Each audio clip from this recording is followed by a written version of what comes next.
there we go. Yeah, so thanks for having me on.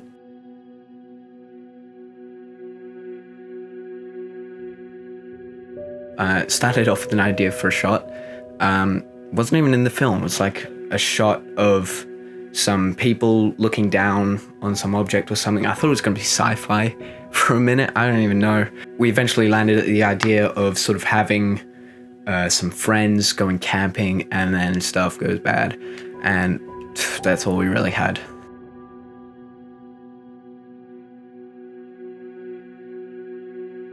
So I have a job at Domino's, and that's where I got most of the money for this film. I've been saving for it for like almost over a year, just slowly buying the gear I needed for the film and then saving up the money for the rental.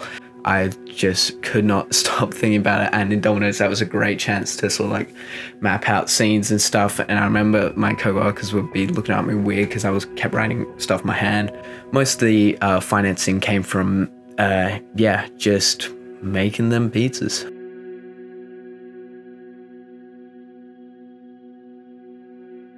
We shot this film on the A7 III, shooting on it right now.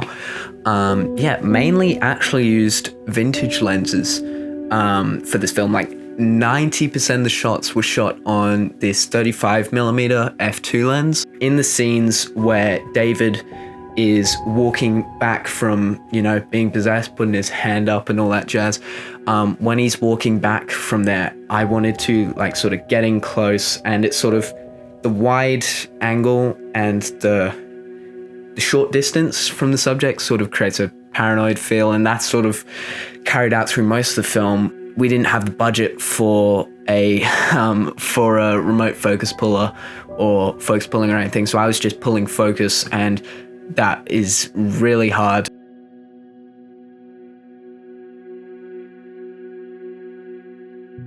Oh my god.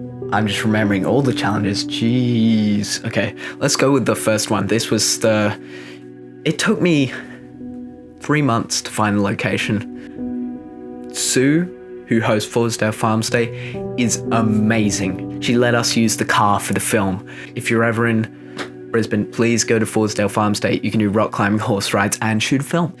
The next challenge was actors. Originally, in the way old days of the script, there were 4 characters actually.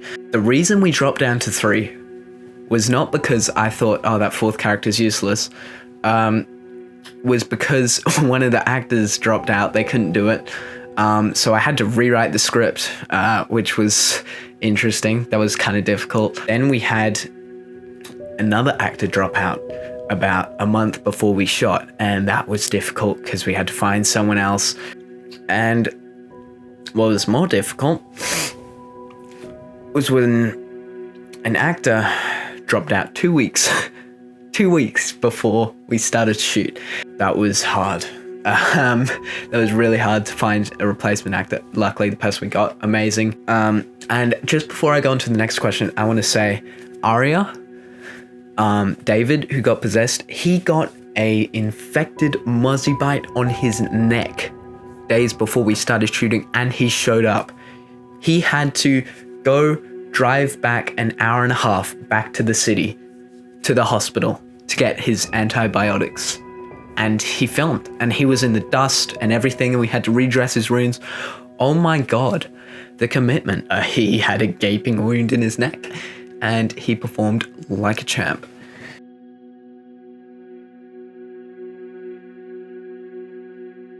So Malingee is kind of like an Australian folklore thing. Has red eyes that smolder like cold coals, and it has long, unnatural arms. Walks weird. Its knees scrape together, and they scrape like stones. So we had a lot of stone sounds in the stone scraping in the score, if you listen carefully. And also how I told I told the actor for David, Aria, to walk with his knees bent inwards. I didn't want conflict to just come from the monsters. I wanted it to come from the characters. So that's where I came up with the possession idea instead of just the monster terrorizing them. Also, that would be kind of difficult with the suit, and it wouldn't look that great.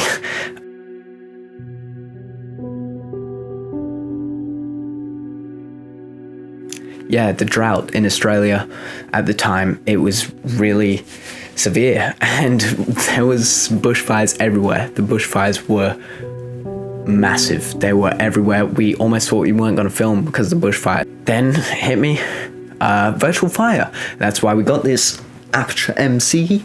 Amazing Light has built-in fire effects, and we put it under some logs to light up the logs and the characters, and did some test shots, which were great, and VFX composited in the fire and smoke and embers from an asset pack. That was my VFX experience. Is pretty much just do some YouTube tutorials. I haven't had any formal training.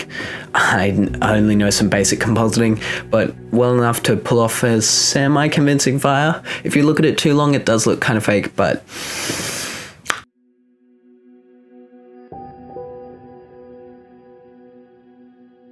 plan out your narrative before writing. Don't just write on a page. Plan it out. I made that mistake with Malingee. I just wrote it, and it took me a lot longer to get to a place I was happy with, and looking back on it, I could have done a lot better. Thank you so much, Cam. Thank you so much, Cameron, for having me on. It's been amazing. Why am I holding this? I don't know. I'm really tired. I gotta go to bed.